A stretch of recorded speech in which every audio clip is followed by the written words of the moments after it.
Bienvenue dans le podcast La Maison 4, un espace pour explorer le transgénérationnel et éclairer ton histoire.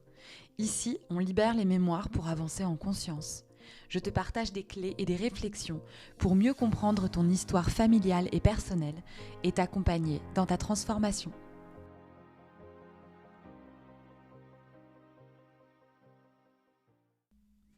Bonjour et bienvenue dans ce nouvel épisode du podcast La Maison 4. Aujourd'hui, j'ai envie de partager cet épisode. J'ai envie de faire un top 10 des erreurs que je vois parfois et que j'ai fait moi-même pour la plupart quand on explore le transgénérationnel. Je me base à la fois sur ma propre expérience personnelle avant de me former, avant d'avoir vraiment du recul sur cette façon d'accompagner, d'explorer nos mémoires. Je me base aussi sur parfois ce que certains thérapeutes me partagent et puis sur ce que je peux voir aussi sur les réseaux sociaux. Pourquoi ? Parce que aujourd'hui, je trouve qu'on parle beaucoup du transgénérationnel, de plus en plus. Particulièrement, je trouve, ces derniers mois. Comme vous le savez, c'est pas un domaine, comme tout ce qui touche à la sphère du développement personnel, c'est pas un domaine qui est encadré en termes de formation, en termes de compétences. Et moi-même, les formations que j'ai faites, j'en ai fait plusieurs, mais elles sont pas reconnues officiellement, elles n'ont pas de label officiel.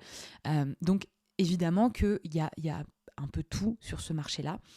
Et qu'il y a des choses très très bien et il y a des choses peut-être un peu plus éloignées, notamment du travail de Bert Hellinger, qui est quand même un pionnier dans les constellations familiales, etc. Donc voilà, il y a différentes approches en fait, et chaque thérapeute va avoir sa propre approche.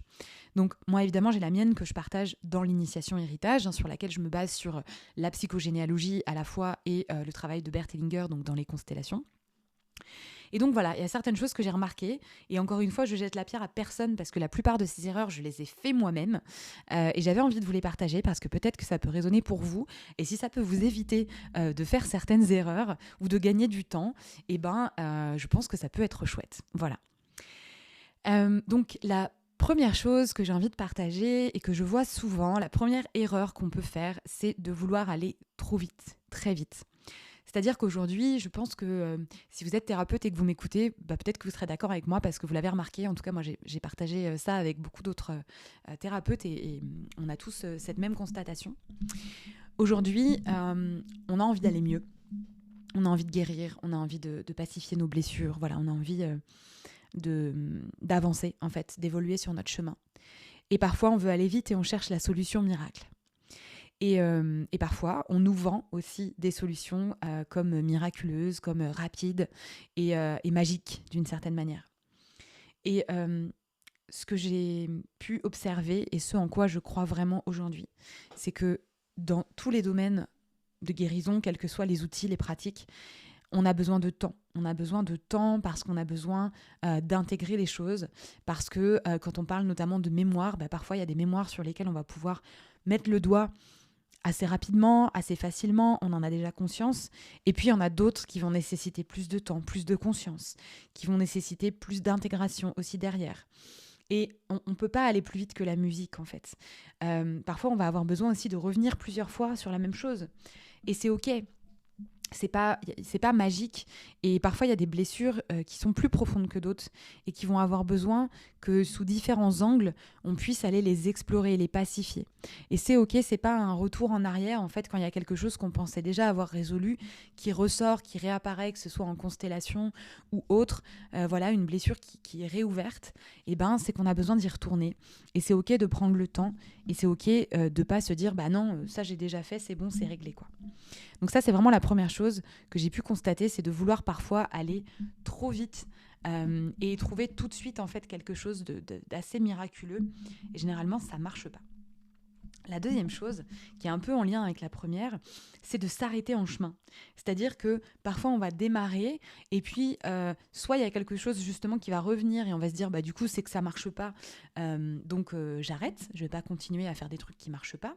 Soit on croit qu'on a fait le tour et que ça y est, on est venu travailler une thématique, c'est réglé. pour moi, c'est quelque chose qui s'arrête vraiment jamais. Je pense qu'une fois qu'on a mis le nez dedans, alors il ne s'agit pas non plus de chercher la petite bête et de tomber dans un piège de j'ai plein de trucs à guérir, j'ai plein de trucs à libérer, etc., etc. C'est aussi important de mesurer le chemin parcouru, c'est aussi important de faire des pauses, c'est aussi important de se satisfaire de là où on est arrivé et du chemin qu'on a fait. Donc je pense que c'est plutôt quelque chose qui se fait par cycle en fait. Voilà, il y a des cycles où on va être un petit peu dans cette démarche-là de recherche, de pacification, et puis il y a des cycles où on va simplement accueillir ce qui est là, se féliciter, se reposer aussi d'une certaine manière. Mais je ne crois pas que ça s'arrête vraiment, en fait. Donc, je pense que ça aussi, ça peut être une des erreurs, c'est de se dire, bah, ça y est, je suis arrivée et je m'arrête là. Voilà. La troisième chose, moi, je suis tombée dedans pleinement, c'est le fait de juger son histoire. Moi, quand j'ai commencé à faire des constellations, que j'ai découvert certaines choses sur ma famille et qui avaient de l'impact sur moi notamment, je me souviens très bien d'une constellation, c'était peu avant que je m'initie. Ma première initiation aux constellations, c'était avec ma thérapeute. Et du coup, ça devait être une constellation personnelle que je faisais 1 mois avant qu'on démarre l'initiation. Et je me souviens très bien que pendant cette constellation, je me suis mise à un moment donné à être en colère contre certaines femmes de ma famille, à juger, etc. Et ma thérapeute m'a regardée et m'a dit « C'est ok, t'as le droit d'en être encore là. Par contre, on se voit dans 1 mois pour ton initiation. D'ici là, il va falloir que tu aies fait la paix avec ça et que tu sois plus dans le jugement. Parce que tu peux pas accompagner à pacifier son histoire si toi-même tu juges ta famille, si tu juges ton histoire. » Et ça m'a piqué parce que c'était pas ce que j'avais envie d'entendre sur le coup, mais c'était très juste. Et ça m'a permis du coup d'aller au-delà de ce jugement et d'accepter en fait que les personnes avant moi avaient fait ce qu'elles pouvaient avec leurs ressources et que moi j'étais personne en fait pour les juger et pour leur reprocher des choses, que je pouvais simplement prendre mes responsabilités et faire les choses à mon niveau. Voilà, donc ça a été un très très grand enseignement pour moi. La quatrième chose que j'ai envie de partager, c'est de se dire aussi que pacifier ses mémoires, se libérer de certaines mémoires familiales, ça veut dire prendre de la distance avec sa famille et parfois même rejeter sa famille. C'est un peu comme la question du jugement. On peut avoir besoin de s'éloigner physiquement, géographiquement, parce que, voilà, par respect pour nous-mêmes, en fait, pour notre intégrité, pour plein de choses. Mais si on est dans le rejet de sa famille, si on est dans le jugement de sa famille, c'est qu'il y a des choses qui ne sont pas encore pacifiées à l'intérieur de nous. Et donc, c'est pas un signe de guérison. Et on peut aller à l'autre bout du monde ou s'éloigner autant qu'on veut. Si on n'a pas pacifié les choses à l'intérieur de nous, ça ne changera rien, en fait. Il y aura toujours peut-être cette rancœur, il y aura peut-être toujours cette tristesse, cette colère ou autre. Et tant que ces émotions sont toujours présentes, c'est qu'il y a encore des choses à pacifier pour nous, encore une fois, on ne le fait pas pour les autres, on le fait vraiment pour nous. Une autre erreur que je vois très souvent, j'en ai déjà parlé dans un épisode précédent, qui s'appelle Pionnier versus élu, c'est de croire qu'en faisant cette exploration transgénérationnelle, on va libérer tous nos ancêtres de leur trauma. C'est quelque chose qui circule énormément sur les réseaux sociaux et contre lequel j'ai envie de dire presque je me bats. En tout cas, j'essaie de faire entendre ma voix là-dessus. Jamais, en fait, on nous a demandé de libérer nos ancêtres. On le fait avant tout pour soi. C'est un travail qui doit être personnel, une démarche qui doit être personnelle. J'ai même envie de dire, on le fait même pas pour nos enfants, même si évidemment que c'est quelque chose qui peut nous motiver quand on est parent. Mais on le fait avant tout pour soi. Si on le fait depuis un espace de « je viens pour guérir les autres », c'est absolument pas juste pour nous et c'est pas juste non plus pour nos ancêtres parce que ça veut dire qu'on les juge comme pas capables de l'avoir fait eux-mêmes. Genre vous êtes vraiment nuls les gars, vous n'avez pas fait le job, donc je vais le faire pour vous parce que moi je suis meilleure que vous, je suis la sauveuse quoi. Et donc ça, c'est vraiment aussi une erreur parce qu'en faisant ça, donc on se place au-dessus de nos ancêtres, on les juge et donc on ne respecte pas l'ordre naturel de la famille et la hiérarchie de la famille qui fait partie des 4 principes fondamentaux des constellations, qui est chacun a sa responsabilité dans ce qu'il a fait et dans ce qu'il n'a pas fait. Autre chose que je vois souvent, c'est quand on va négliger notre propre histoire personnelle. On a tendance à se dire transgénérationnel, forcément ça concerne les générations au-dessus, ça ne me concerne pas moi. Et moi, c'est très souvent que j'accompagne les personnes, dans les premières séances en tout cas, à reconnecter avec leur enfant intérieur, par exemple. Pourquoi ? Parce que même s'il y a des choses qui peuvent se transmettre sur plusieurs générations et qui sont en lien avec ce qu'on a pu vivre quand on était enfant, il s'agit déjà de commencer par soi et par ce qui est le plus proche de nous. Donc si moi j'ai vécu des blessures dans mon enfance, j'ai d'abord besoin de m'occuper de ça avant de m'occuper de ce qui a pu se passer dans les générations précédentes. Ça peut être aussi, parfois je l'ai observé, une forme de fuite quand je vais chercher trop loin dans les générations précédentes et que je ne m'occupe pas de ma propre histoire en mode non mais moi tout va bien. Généralement, on a tous des blessures de l'enfance à différents niveaux, à différentes hauteurs. Donc c'est vraiment important de s'en occuper. Et c'est pour ça aussi que dans mon initiation héritage, moi j'accompagne les thérapeutes, les accompagnants, à vraiment prendre en considération l'enfant intérieur de la personne et pas uniquement à aller regarder les histoires des grands-mères, des arrière-grands-mères, etc. Parfois, on va aussi, septième chose que j'ai pu observer, négliger l'intégration corporelle. C'est-à-dire que on va vraiment se concentrer sur des prises de conscience mentales, comprendre des choses. Alors ça va aussi avec la huitième chose que je voulais partager. On va essayer de tout savoir, de tout comprendre, de notre histoire, etc. De savoir, mais alors pourquoi je vis ça ? Qu'est-ce qui s'est passé ? À quelle génération ? Mon ancêtre, ceci, cela. Et on va pas aller dans le corps, on va pas aller ressentir les choses, on va pas aller écouter les émotions qui sont à l'intérieur. On va juste se dire c'est bon, j'ai compris avec ma tête. Mais les mémoires, elles sont avant tout dans le corps. Donc c'est hyper important quand on se fait accompagner de pas uniquement s'arrêter à la compréhension mentale, mais d'aller chercher aussi cette mémoire-là, comment elle m'impacte corporellement. C'est-à-dire, est-ce que j'ai des douleurs ? Est-ce que j'ai des difficultés dans mon corps ? Est-ce que j'ai des émotions qui sont coincées là depuis un moment ? Tout ça, en fait, c'est la façon dont la mémoire, elle s'est intégrée corporellement.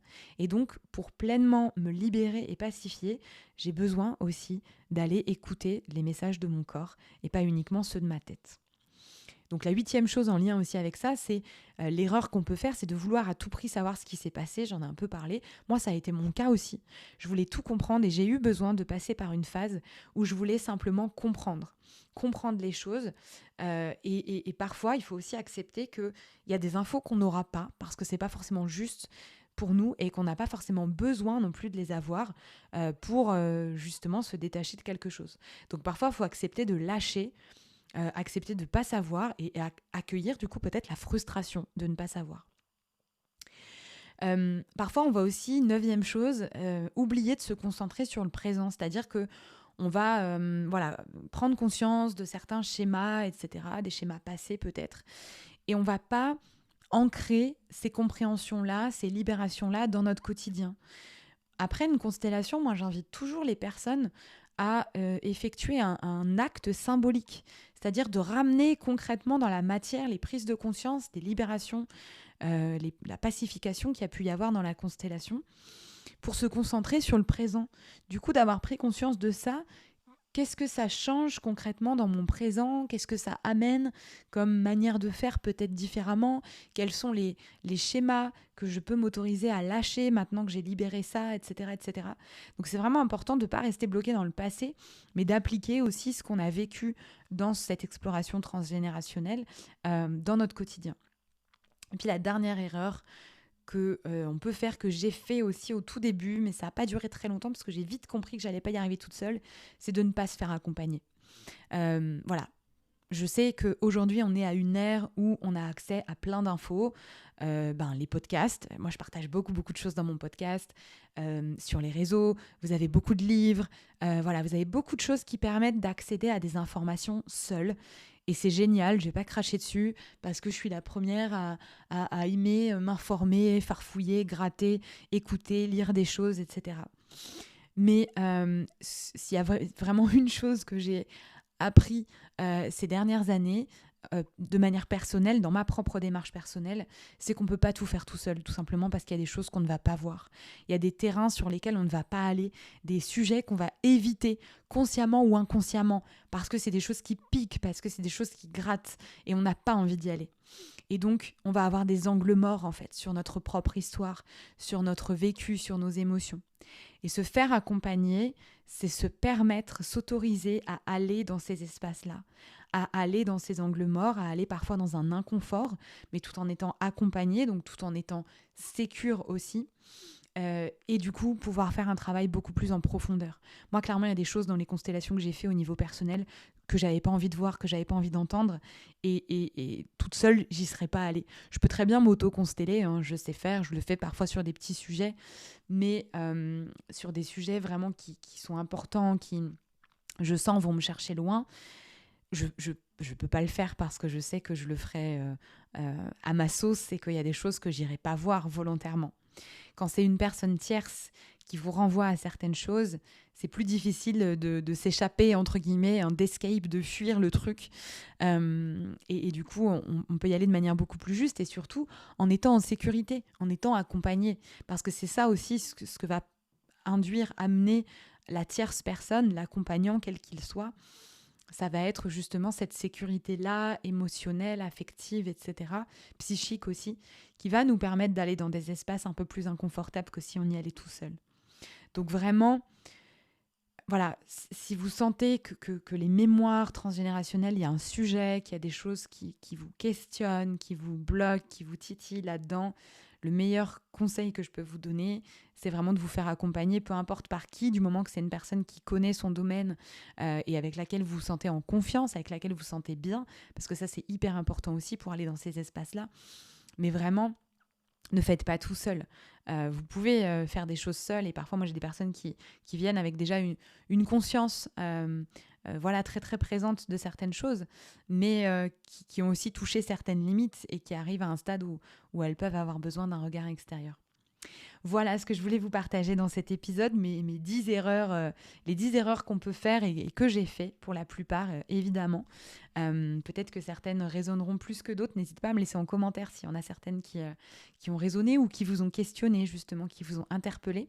Et puis s'il y en a d'autres, peut-être que vous avez envie de rajouter, que vous avez pu observer pour vous, ou si vous êtes thérapeute, pour les personnes que vous accompagnez, je serais ravie de vous lire aussi. Merci beaucoup pour votre écoute et je vous dis à bientôt pour un nouvel épisode.